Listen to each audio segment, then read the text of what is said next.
Michael Morpurgo, it's 5 minutes. I'm going to put the battery in. Please, will you count us down? Absolutely. 5, 4, 3, 2, 1. Do you think there's a key to writing good fiction?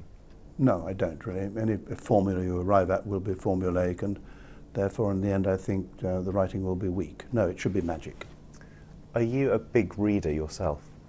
No, and I should be. I never was as a child. I read biography, I read history, I read poetry, but I don't read nearly as much as I should. Are you a fast reader? No, quite slow, and that's probably why I don't read a great deal. I find it quite a laborious business reading. Do you reread books sometimes? No, because my boredom threshold doesn't help me really. If I read things once, that's usually sufficient. How important do you think telling stories, telling them out loud is? Telling stories is critical. It's one of the great ways we have to communicate our feelings. Telling them out loud is wonderful because adding the voice to the written word seems to me to give power to the story that isn't there necessarily on the page. Were you told stories as a boy? My mum told me stories in bed, bless her heart. That was wonderful and gave me a taste for it. I had a lecturer at college, and I had actually a good English teacher at school who did read. And what was good about all three of them is they read stuff they loved, and so I picked up on that. How important are illustrations for children's literature to go with the text? I think for many children they're critical because it somehow breaks the text up a bit for them if they find that a bit difficult, and allows them access to the story. It also adds something wonderful to a story. If you've got a great illustrator like Michael Foreman or Emma Chichester-Clark or Quentin Blake, and I've worked with all of them, it is simply not a matter of decoration, it's a matter of adding something. Do you target a particular readership when you're writing, children or adults? Not at all. I write about children, not for them. And I think that's rather important because otherwise you can patronize children if you just write to them. How many books have you written?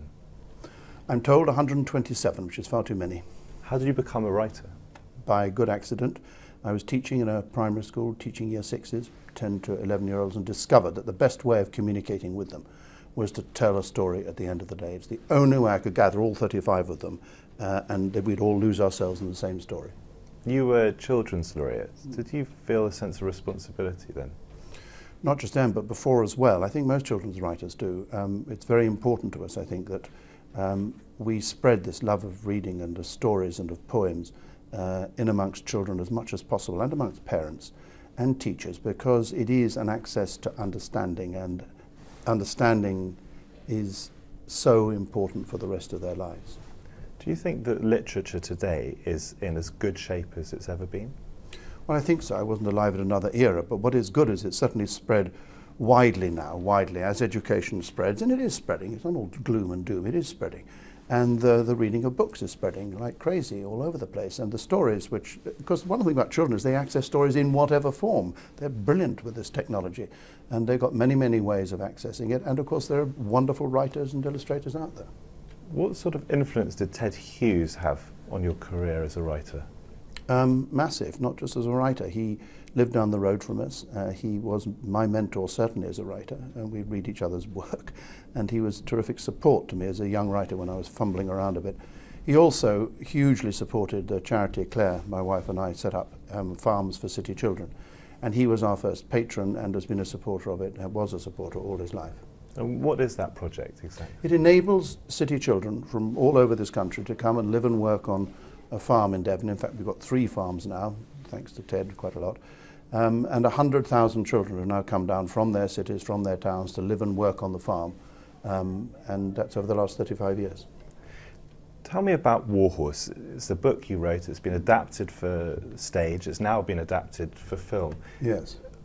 Yesterday, you actually saw the film for the first time. What was it like?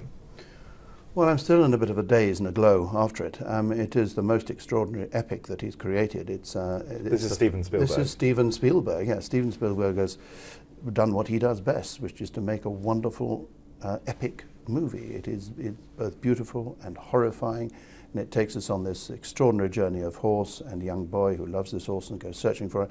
But it comes after this wonderful production with the National Theatre, which I've also been involved with, which has been going for 4 or 5 years now, and is now in America, and it's going to Australia. And so, yes, it's had a wonderful journey. That horse, Joey, has trotted all over the world now. And there were others involved in the adaptation for film. Richard Curtis and Lee Hall did the script, so they didn't need me. Quickly tell me, you were pretty good at rugby at school, weren't you? Very good, but I never played for England, which is really sad for England. And you did a year at Sandhurst? I did a year at Sandhurst, which was a very good training for a young, rather arrogant young man. That's good. And also university elsewhere? And university elsewhere, absolutely. Very good to see you. All right, all the best.